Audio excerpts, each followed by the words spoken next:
چلیں آج کے اس تفصیلی جائزے کا آغاز کرتے ہیں۔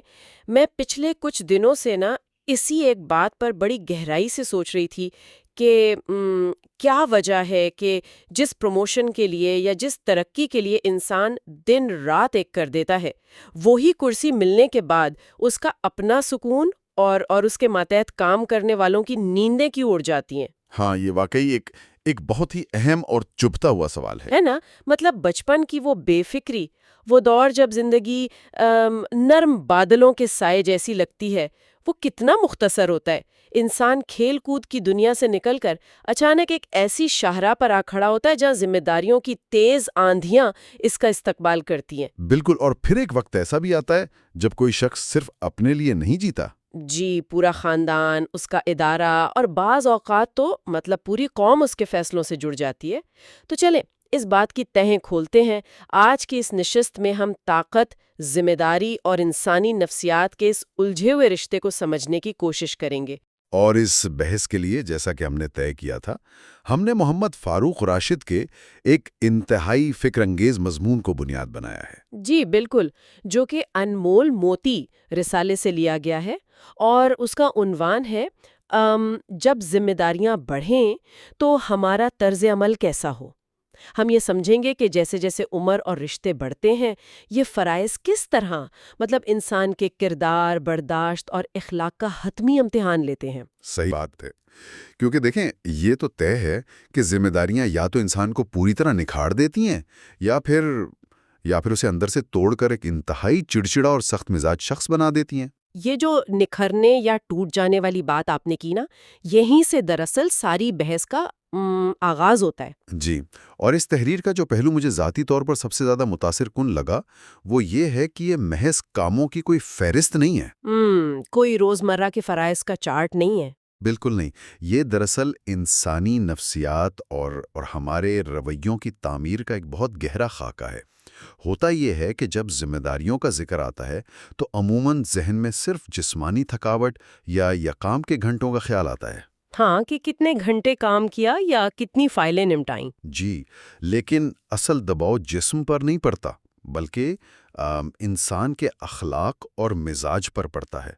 یہ اس بات کا اصل امتحان ہے کہ جب کسی کے پاس طاقت، اختیار اور دوسروں کی زندگیوں پر اثر انداز ہونے کا موقع آتا ہے تو اس کا اندرونی انسان کیسا رد عمل دیتا ہے۔ کیا وہ خوف کا راستہ چنتا ہے یا ہمدردی کا؟ بالکل، یہی اصل بات ہے۔ اور جب اس سفر کا ہم بغور جائزہ لیتے ہیں تو قدرتی طور پر ذہن میں ایک سوال ابھرتا ہے کہ آخر یہ ذمہ داریاں ہمیں دی ہی کیوں جاتی ہیں؟ کیا یہ واقعی صرف ایک بوجھ ہیں جو انسان کی آزادی چھین لیتے ہیں؟ دیکھیں، جو ذرائع ہم دیکھ رہے ہیں ان میں بڑی خوبصورتی سے یہ نکتہ اٹھایا گیا ہے کہ ذمہ داری کوئی سزا نہیں ہے۔ تو پھر کیا ہے؟ یہ دراصل انسان کے مقام کا اعلان ہے۔ یہ اس بات کا بہت بڑا ثبوت ہے کہ کسی شخص پر اعتماد کیا گیا ہے۔ مثال کے طور پر ایک استاد کو دیکھ لیں۔ جی، جس کے پاس طلبہ کی ذہن سازی کی ذمہ داری ہوتی ہے۔ بالکل، اور ان کے مستقبل کی بھی۔ اسی طرح ڈاکٹر کے ہاتھ میں مریضوں کی جان اور ان کی امیدیں ہوتی ہیں، اور والدین کے پاس تو پوری کی پوری نسلوں کی تربیت کا کام ہوتا ہے۔ میں اس تصور کو ایک بڑی دلچسپ تشبیہ سے جوڑتی ہوں۔ فرض کریں کہ ذمہ داری ایک بہت بھاری بیک پیک یعنی سفری بستے کی طرح ہے۔ اچھا، یہ بڑی زبردست تشبیہ ہے نا؟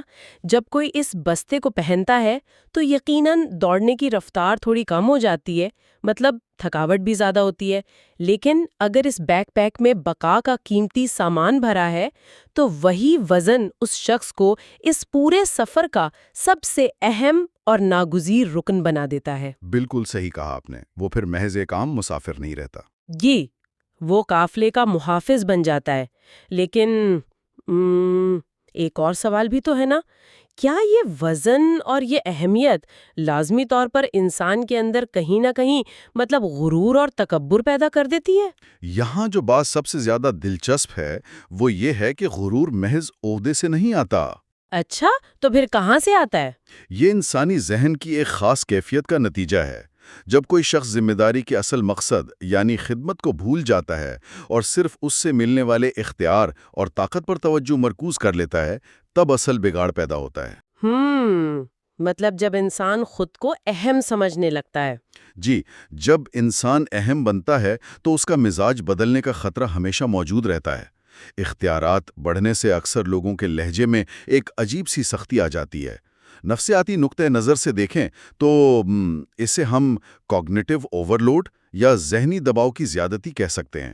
اوہ، کوگنیٹو اوورلوڈ مطلب دماغ پر بوجھ؟ ہے یا روب قائم رکھنا ہے۔ حالانکہ اصل عظمت تو کچھ اور ہی ہے۔ جی، جیسا کہ اس تجزیے میں بار بار ابھر کر سامنے آتا ہے، اصل عظمت اختیار کے مل جانے میں نہیں ہے، بلکہ اختیار ہونے کے باوجود عاجزی اختیار کرنے میں۔ طاقت کا اصل امتحان تو یہ ہے کہ آپ کے پاس کسی کو کچلنے کا اختیار ہو، مگر آپ سہارا دینے کا فیصلہ کریں۔ واہ، یہ بہت گہری بات ہے، اور اس کی عملی مثالیں تو ہمارے ارد گرد روزمرہ زندگی میں بکھری ہوئی ہیں۔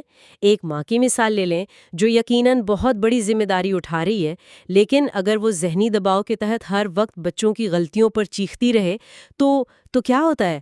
پورا گھر خوفزدہ ہو جاتا ہے۔ بالکل، گھر کا سارا سکون تباہ ہو جاتا ہے۔ جی، اور بچے احترام کے بجائے ڈرنے لگتے ہیں۔ اسی طرح وہ غصے والا استاد جو ہر کمزور طالب علم کو سب کے سامنے ذلیل کرتا ہے، وہ دراصل تعلیم سے ہی نفرت پیدا کر دیتا ہے۔ یہ تو ہے، اور دفتروں میں بھی ہم یہی دیکھتے ہیں۔ بالکل، وہ سخت گیر افسر جس کے ماتحت افراد صرف ڈر اور نوکری جانے کے خوف کی وجہ سے کام کرتے ہیں، ان کے دل میں کام کے معیار یا اس ادارے کے لیے کوئی لگن نہیں ہوتی۔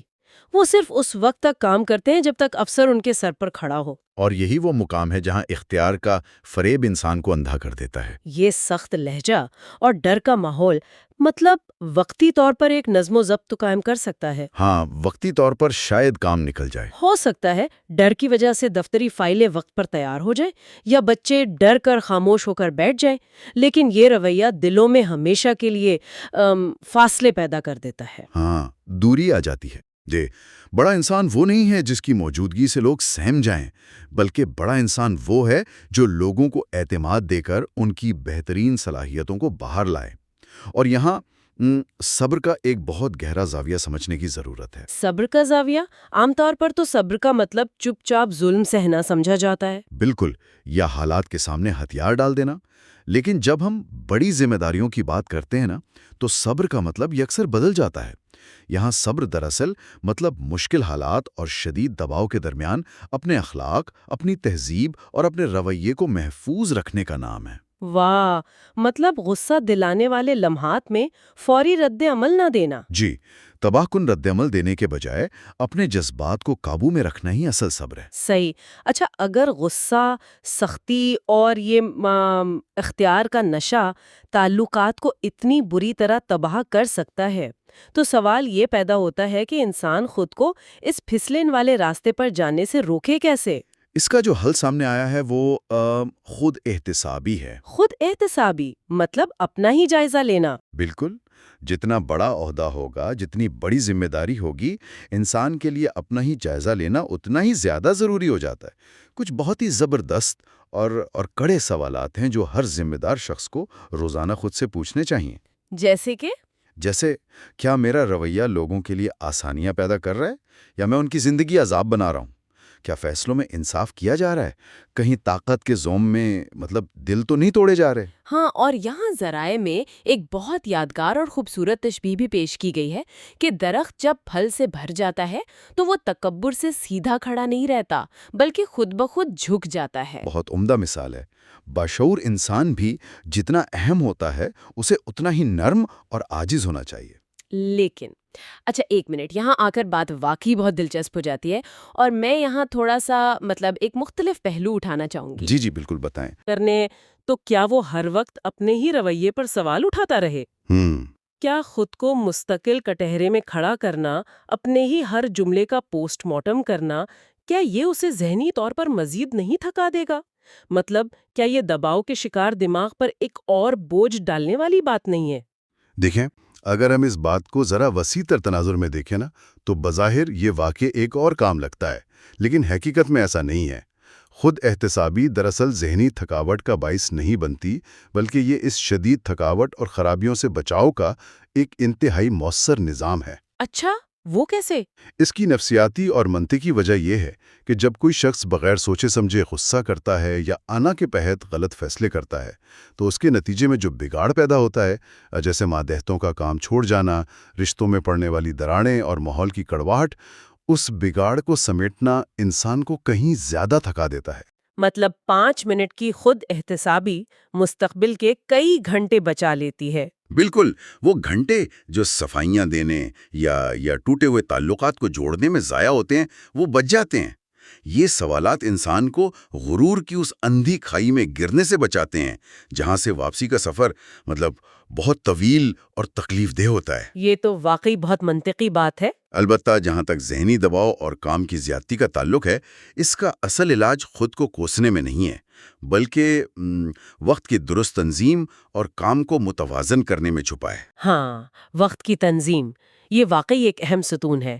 ہم اکثر دیکھتے ہیں کہ اصل مسئلہ کام کی زیادتی نہیں ہوتا، بلکہ ناقص منصوبہ بندی ہوتی ہے، جو پریشانی کو کئی گنا بڑھا دیتی ہے۔ بالکل ایسا ہی ہے۔ جب کوئی شخص ہر کام کو ایک ہی وقت میں اور وہ بھی اکیلے کرنے کی کوشش کرتا ہے تو ظاہر ہے بے ترتیبی جنم لیتی ہے، اور اسی بے ترتیبی سے ذہنی دباؤ اور غصہ پیدا ہوتا ہے۔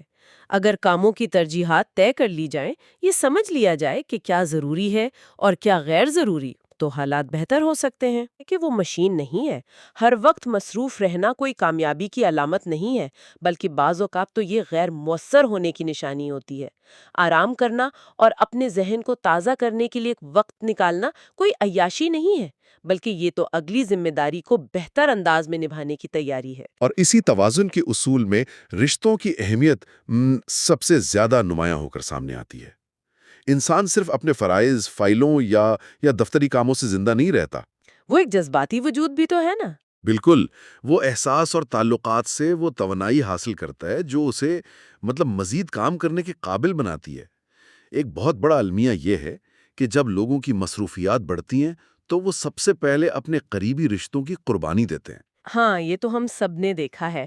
وہ یہ سمجھنے لگتے ہیں کہ کام اور کیریئر ہی سب کچھ ہے۔ جی، لیکن والدین کی عزت کرنا، ان کے پاس بیٹھنا، بچوں کی چھوٹی چھوٹی باتوں کو پوری توجہ سے سننا، دوستوں کے ساتھ ہنسنا اور شریک حیات کے ساتھ وقت گزارنا، یہ سب وہ چیزیں ہیں جو انسان کے جذباتی ٹینک کو بھرتی ہیں۔ بالکل، رشتے توانائی خرچ کرنے کی جگہ نہیں ہے، یہ توانائی حاصل کرنے کا ذریعہ ہے۔ 100% درست۔ اور جو لوگ اس فرق کو نہیں سمجھتے نا، ان کا انجام اکثر بہت افسوسناک ہوتا ہے۔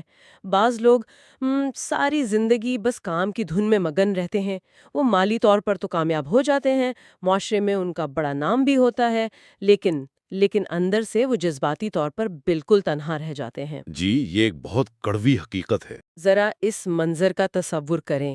ایک عالیشان گھر ہے، بینک بیلنس کی کوئی کمی نہیں، نوکر چاکر موجود ہے، لیکن رات کو جب وہ شخص تھک کر گھر واپس آتا ہے تو اس کے پاس بیٹھ کر یہ پوچھنے والا کوئی نہیں ہوتا کہ آج کا دن کیسا گزرا۔ کوئی حال احوال پوچھنے والا نہیں ہوتا۔ دھی یا اس کے ماتھے کی شکنیں دیکھ کر اس کی پریشانی سمجھنے والا کوئی نہیں ہوتا۔ ایسی شاندار مالی کامیابی جس کے ساتھ جذباتی تنہائی جڑی ہو، وہ اندر سے کتنی کھوکھلی اور بے معنی محسوس ہوتی ہے۔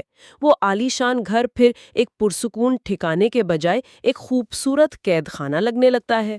اور اسی لیے ظاہری وقت کی تنظیم کے ساتھ ساتھ اندرونی اور ذہنی توازن کو برقرار رکھنا بھی ناگزیر ہے۔ جب ظاہری معاملات ترتیب پا جائیں، تب بھی اس طویل اور مشکل سفر میں اندرونی دباؤ سے نمٹنے کے لیے ایک اور طاقت کی ضرورت پیش آتی ہے۔ اور وہ طاقت کون سی ہے؟ یہ وہ ایندھن ہے جو انسان کو اس وقت چلنے میں مدد دیتا ہے جب باقی تمام ظاہری وسائل ختم ہو چکے ہوں، اور وہ طاقت ہے مثبت سوچ اور روحانیت کی۔ روحانیت اور مثبت سوچ۔ جی، مشکل وقت میں یہ شکایتیں کرنا کہ زمانہ ہی خراب ہے، یا آج کل کے لوگ کامچور ہیں، یا پھر سارا بوجھ صرف میرے ہی کندھوں پر کیوں ہے، یہ وہ سوچ ہے جو انسان کو اندر ہی اندر دیمک کی طرح چاٹ لیتی ہے۔ یہ جو مظلومیت کا احساس ہے نا، یہ دماغ کی ساری توانائی نچوڑ لیتا ہے۔ اور اس کے بالکل برعکس جو انسان مثبت سوچ کا مالک ہوتا ہے وہ ان شکایتوں میں وقت ضائع کرنے کے بجائے راستے تلاش کرتا ہے. وہ اندھیرے کو کوسنے کے بجائے دیا جلانے پر یقین رکھتا ہے. بالکل. ذرائع میں اس حوالے سے ایک بہت ہی شاندار اور امید افزا سطر شامل کی گئی ہے کہ اندھیرا جتنا بھی گہرا ہو ایک چراغ پھر بھی روشنی دیتا ہے. یعنی حالات کتنے ہی سنگین کیوں نہ ہو مثبت عمل کی گنجائش ہمیشہ موجود رہتی ہے. بہت خوبصورت بات ہے. اور اس چراغ کو مسلسل جلائے رکھنے کے لیے انسان کو کسی روحانی طاقت سے جڑنا پڑتا ہے. جی بالکل. یہ عبادت کی صورت میں ہو سکتا ہے، دعا کی صورت میں، یا محض کچھ دیر کی تنہائی اور خاموشی میں غور و فکر کرنے سے. روحانیت انسان کو یہ احساس دلاتی ہے کہ یہ ساری ذمہ داریاں کوئی بوجھ نہیں بلکہ ایک امانت ہیں. واہ، بوجھ نہیں امانت ہے. جی، جب بھروسہ ایک بڑی ذات پر ہوتا ہے تو وہ کام جو انسان کی انا پر بوجھ بن رہا ہوتا ہے وہ ایک مقدس فریضہ بن جاتا ہے.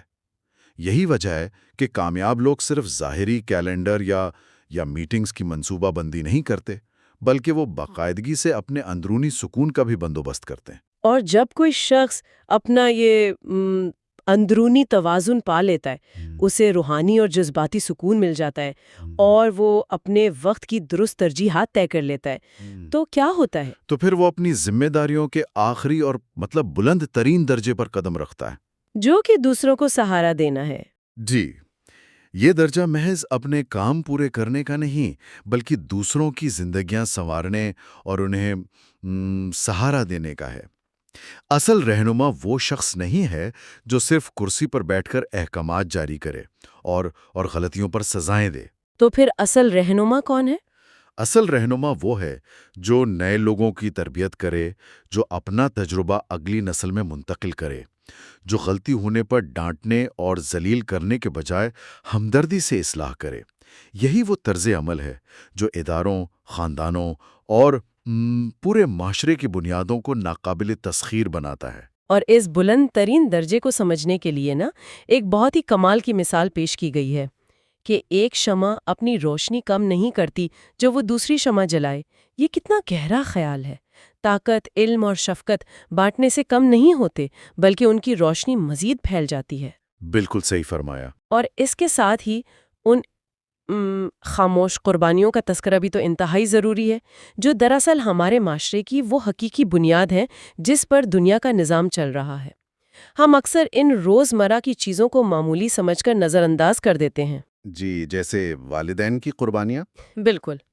ایک باپ کی مثال لیں جو اپنے بچوں کے بہتر مستقبل کے لیے، ان کی فیسوں کے لیے اپنی ساری ذاتی خواہشات، اپنا نیا لباس اور اپنا آرام چپ چاپ قربان کر دیتا ہے.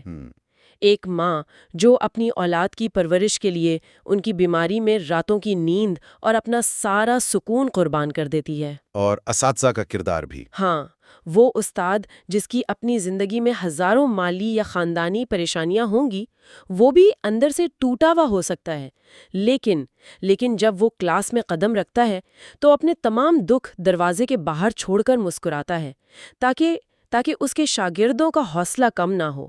یہ خاموش قربانیاں ہی تو ہیں جو زندگی کا پہیہ چلا رہی ہیں. بے شک. اور سب سے حیرت انگیز بات یہ ہے کہ بعض اوقات دوسروں کا بوجھ ہلکا کرنے کے لیے کسی بہت بڑے کارنامے یا بھاری سرمایے کی ضرورت بھی نہیں ہوتی. محض ایک جملہ، ایک مخلصانہ مسکراہٹ کوئی بھی معجزہ کر سکتی ہے. بالکل. الفاظ میں بہت طاقت ہوتی ہے. جی، اگر کسی تھکے ہوئے دباؤ کے شکار انسان کے کندھے پر ہاتھ رکھ کر صرف اتنا کہہ دیا جائے کہ میں تمہاری کوشش کو سمجھتا ہوں، مجھے اندازہ ہے کہ تم کتنی محنت کر رہے ہو، تو یقین مانیں اس شخص کی آدھی سے زیادہ تھکن اسی لمحے ختم ہو جاتی ہے.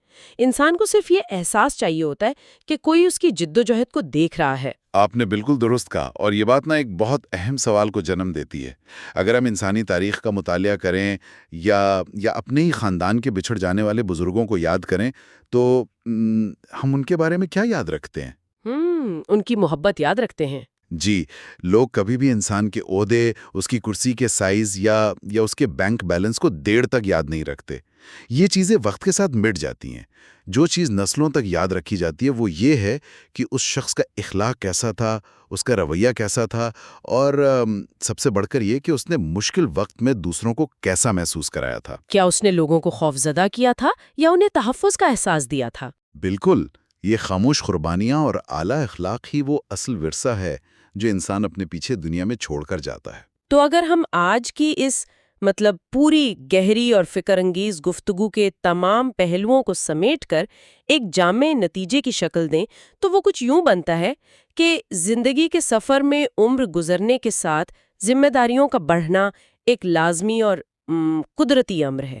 اس سے فرار ممکن نہیں۔ جی، یہ تو سب کے ساتھ ہونا ہے۔ یہ ذمہ داریاں کندھوں پر وزن ضرور ڈالتی ہیں، وقت کو محدود کر دیتی ہیں، لیکن اگر انسان کا رویہ اور کردار بہترین ہے، اگر وہ صبر، انصاف، عاجزی اور محبت کا دامن ہاتھ سے نہیں چھوڑتا، تو یہی کردار اس بھاری بوجھ کو وقار اور عزت کے ایک چمکدار تاج میں بدل دیتا ہے۔